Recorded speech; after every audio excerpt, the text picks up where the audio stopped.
एक लड़का दिल्ली के जीबी रोड इलाके में जाता है। जैसा कि आपको मालूम, दिल्ली का जीबी रोड इलाका बहुत ही मशहूर इलाका है। वहाँ पे लड़कियों का व्यापार किया जाता है। जिसको अपनी हवस मिटानी होती है वह दिल्ली के जीबी रोड इलाके में जाता है। अपनी हवस मिटाने के लिए वह लड़का दिल्ली के जीबी रोड पे जाता है और एक दलाल से बात करता है। दलाल से बात करने पे जो भी पैसे का लेन देन होता है वो पैसा दे करके वह लड़का दिल्ली के जीबी रोड इलाके में कमरा नंबर 65 में पहुंचता है। जैसे ही दरवाज़ा खोलता है तो वह देखता है कि उसमें एक लड़की कम कपड़ों के साथ बेड पे बैठी हुई है। जब वो उस लड़की को देखता है तो वह दंग रह जाता है, क्योंकि वह लड़की और कोई नहीं, वह लड़की उसकी 2 साल पहले की पत्नी थी जो किसी कारणवश से खो गई थी। जब उसकी पत्नी उसको देखती है तो पत्नी रोने लगती है और अपने पति से गले लिपटकर बहुत तेजी से रोने लगती है। उसके बाद दोस्तों कहानी क्या होता है, आप सोच रहे होंगे कि उसकी पत्नी कैसे दिल्ली के जीबी रोड इलाके में चली है। तो पूरी सच्चाई जानने के लिए इस सच्ची घटना को आप अंत तक जरूर देखें। आपको निश्चित ही इस कहानी को सुनने के बाद बहुत बड़ी सीख मिलेगी। नमस्कार दोस्तों, मैं हूं संतोष, आप देख रहे हैं क्राइम का सच। आज मैं फिर हाजिर हूं एक सच्ची कहानी लेकर। यह सच्ची कहानी एक पारिवारिक कहानी है और पारिवारिक कहानी ऐसी होती है दोस्तों जिसमें छोटी छोटी बातों को लेकर लोग लड़ाई झगड़े करते हैं और छोटी सी बातों को जो लोग परहेज नहीं करते हैं, परहेज करके परिवार नहीं चलाते हैं, तो कुछ ऐसी घटना घट जाती है गुस्से में जिसके वजह से वो परिवार बर्बाद हो जाता है। इस घटना में कुछ ऐसे ही होता है दोस्तों। मैं जिस सच्ची घटना की बात करने वाला हूँ, यह सच्ची घटना बिहार की राजधानी पटना की है। पटना की रहने वाली एक लड़की जिसका नाम रजनी होता है। 2011 में उसकी शादी राहुल नाम के एक लड़के से हो जाती है। शादी होने के बाद करीब 6 महीने के बाद दोनों में अब अच्छे से पट नहीं रहा था। लड़ाई झगड़ा हमेशा होता रहता था, क्योंकि जो राहुल था कभी कभी दारू पीकर अपने घर आता था और पत्नी से लड़ाई करता था। पत्नी काफ़ी तेज थी और बात बात में झगड़ा करती थी और अपने आप को कंट्रोल नहीं करती थी। एक दिन दोस्तों वह गुस्सा होकर अपने घर से बाहर निकल जाती है। 2 दिन गायब रहती है और 2 दिन के बाद पुनः अपने घर आ जाती है। पति पूछता है तुम गई कहाँ थी? रजनी बोलती है मैं अपने मायके गई थी और अगर आप यही गलती बार बार करेंगे, पैसा नहीं कमाएंगे, दारू पिएंगे, लड़ाई करेंगे, तो मैं एक दिन आपको छोड़कर चली जाऊंगी। तो पति बोलता है नहीं, मैं ऐसा नहीं करूँगा। पत्नी बोलती है कि मैं भी नौकरी करूँगी, मैं भी पैसा कमाऊँगी, नहीं तो हम लोगों की हालत बहुत ख़राब हो चुकी है। तो पति कहता नहीं, आज के बाद मैं दारू नहीं पीऊँगा, नहीं झगड़ा करूँगा, लेकिन तुम भी तो मुझसे झगड़ा करती हो, एक भी बात को परहेज नहीं करती हो। दोस्तों दोनों आपस में बातचीत करते हैं और फिर से एक अच्छे परिवार की तरह रहने लगते हैं।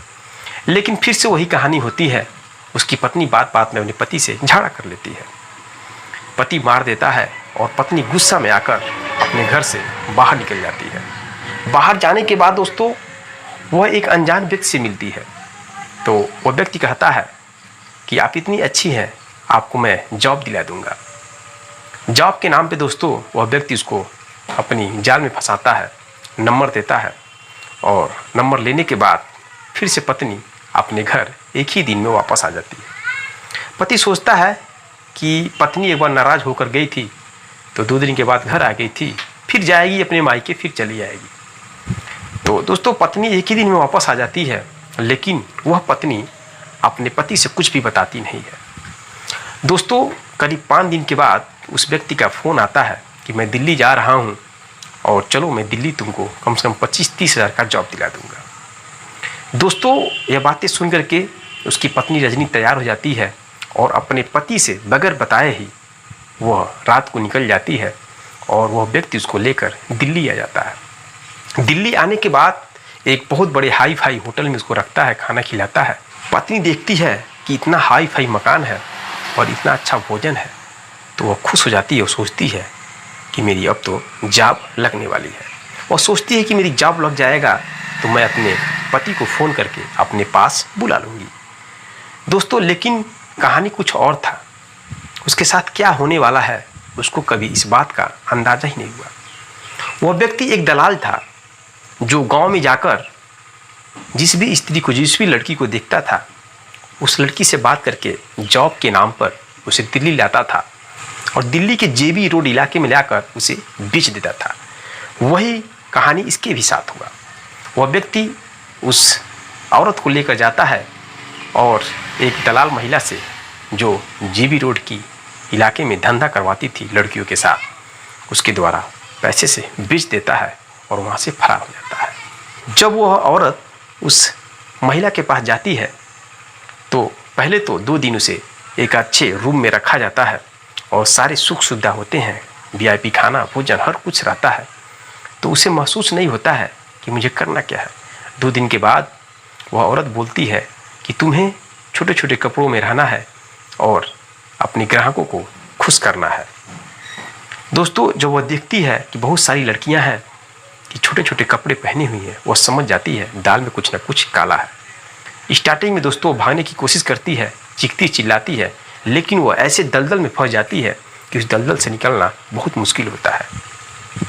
वह स्टार्टिंग में मना करती है, लेकिन लोग उसे मारते हैं, पीटते हैं और एक इंजेक्शन देकर उसे मदहोश कर देते हैं और फिर से एक दिन में 5 कस्टमर आते हैं और उसके साथ शारीरिक व्यवहार करते हैं, उसकी इज्जत को लूटते हैं, शारीरिक संबंध बनाते हैं। ऐसे करते करते दोस्तों 2 साल बीत जाते हैं। 2 साल बीत जाने के बाद जो उसका हस्बैंड है राहुल, वह दिल्ली अपने एक दोस्त के साथ जॉब करने के लिए आता है। जॉब करता है, उसकी शादी अभी हुई नहीं होती है, उसका दोस्त भी कुंवारा होता है, उसकी शादी नहीं होती है। वह एक दिन जीबी रोड इलाके में जाता है अपनी हौस को पूरा करने के लिए, तो वह राहुल की पत्नी को देख जाता है और पहचान जाता है। वह वहाँ से निकल आता है अपनी हौस को पूरा करके और आके राहुल से कहता है कि मैंने दिल्ली के जेबी रोड इलाके में तुम्हारी पत्नी को देखा है और सेम तुम्हारी पत्नी जैसी थी, मुझे लग रहा है कि वही है। यह बातें सुन करके दोस्तों राहुल अपनी पत्नी को पता करने के लिए जेबी रोड इलाके में जाता है एक ग्राहक बन के, और जो उस कोठे को, उस धंधे को जो चलाने वाली मालकिन होती है उससे बात करता है और मालकिन उसको फ़ोटो देती है और फ़ोटो पहचान करो कि इसमें से कौन सी लड़की तुम्हें चाहिए। वह पहचान करता है, छांटता है, बीनता है और लास्ट में अपनी पत्नी का फ़ोटो पा जाता है, पहचान जाता है। फिर वह कहता है कि मुझे यही लड़की चाहिए। वह दलाल औरत उससे पैसा लेती है और पैसा लेने के बाद उसको कमरा नंबर 65 में भेज देती है। जैसे राहुल कमरा नंबर 65 में जाता है, वैसे देखता है कि बहुत छोटे कपड़ों में उसकी औरत बेड पे बैठी हुई है। वह औरत देखती है राहुल को और राहुल उसको देखता है, तो दोनों चकाचौंध हो जाते हैं, पत्नी के होश उड़ जाते हैं। वह तुरंत उस बेड पर से खड़ा होकर अपने पति का पैर पकड़कर रोने लगती है, कहती है प्लीज मुझे बचा लीजिए, मैं बुरी तरह से इस दलदल में फंस गई हूँ। पति बोलता है कि तुमने मेरी बात नहीं मानी और बात बात में गुस्सा करती थी और अपनी बातों को परहेज नहीं करती थी, आज तुम यहाँ पे कैसे आ गई। उसकी पत्नी बोलती है जॉब के चक्कर में एक व्यक्ति मुझे यहाँ पर लाकर इस दलदल में फंसा कर चला गया, मुझे बेच दिया और मैं बहुत कोशिश की निकलने का, लेकिन मैं निकल नहीं पाई, प्लीज़ आप मुझे माफ़ कर दीजिए, मुझे इस दलदल से निकालिए। उसका पति राहुल बोलता है कि तुम्हें अपने कर्मों का फल मिल गया है, तुम तो एक वेश्या हो गई हो, 2 साल से क्या क्या तुम की हो, कितने लोगों के साथ, मैं तुम्हें अब अपना नहीं सकता। उसकी पत्नी बोलती है प्लीज़ मुझे माफ़ कर दीजिए, आप मुझे अपनाइए चाहिए अपनाइए, लेकिन आप प्लीज़ मुझे इस दलदल से बचा लीजिए। इतना कहने के बाद, गिड़गिड़ाने के बाद उसके पति को दया आ जाता है और फिर कहता है ठीक है मुझे यहाँ से जाने दो, मैं 2 दिन के बाद तुम्हें बचाने आऊँगा। दोस्तों व्यक्ति चला जाता है और अपने दोस्त से बात करता है। उसका दोस्त उसे समझाता है कि बचा लो, तुम्हारी पत्नी ही है और जानबूझकर तो नहीं गई थी, उसे बचा लो। दोस्तों दोनों विचारते हैं और नज़दीकी पुलिस थाने में जाकर पूरा रिपोर्ट लिखाते हैं और रिपोर्ट लिखाने के बाद पुलिस जाती है और रेड मार करके उस औरत को, उस लड़की को बचाया जाता है। और बचाने के बाद दोस्तों बहुत सारी लड़कियों को भी उस चंगुल से निकाला जाता है, जिनको ज़बरदस्ती किसी न किसी तरीके से बहलाकर फुसलाकर जीबी रोड इलाके में ले आकर उनके साथ शारीरिक धंधा व्यापार किया जाता है। दोस्तों वह लड़का राहुल अपनी पत्नी को लेकर दिल्ली में ही रहने लगता है और 2-3 दिन तक दोनों एक साथ रहते हैं और सोचने विचारने के बाद वो अपन पत्नी को फिर से अपना लेता है। पत्नी कहती है कि आज के बाद मैं हाथ जोड़ रही हूँ, आप कुछ भी करेंगे मैं आपकी बात मानूंगी और आपके साथ कभी भी धोखा नहीं करूँगी, कभी भी आपको छोड़कर किसी भी मुसीबत में नहीं जाऊँगी। दोस्तों, उसकी पत्नी अपनी गलती स्वीकार करती है और दोनों फिर से अपनी नई ज़िंदगी की शुरुआत कर देते हैं। मेरे दोस्तों, ये सच्ची घटना मैं आपको इसलिए सुनाता हूँ ताकि आप सुन करके जागरूक और सतर्क रहें। उन महिलाओं, उन लड़कियों को मैं बताना चाहता हूँ कि ऐसी बहुत सारी घटना है जो कि इस समाज में घटित हो रहा है। आपको कोई भी जॉब के लालच में बहलाकर फुसलाकर ले जा सकता है और आपको बेच करके वो पैसा कमा लेगा और आप जिंदगी भर उस दलदल में फंस जाएंगे। इसलिए इन सब चीज़ों पे ध्यान रखने के लिए, सतर्क रहने के लिए आपको जागरूक होना बहुत ज़रूरी है। इस वजह से मैं सच्ची घटना लेकर आपको अपनी यूट्यूब चैनल के माध्यम से आप सभी को बताता हूँ। मेरे दोस्तों, आप कमेंट बॉक्स में कमेंट जरूर करिए, क्या राहुल ने अपनी पत्नी को बचाकर और फिर से उसे अपनी पत्नी के रूप में स्वीकार कर अच्छा काम किया या गलत काम किया?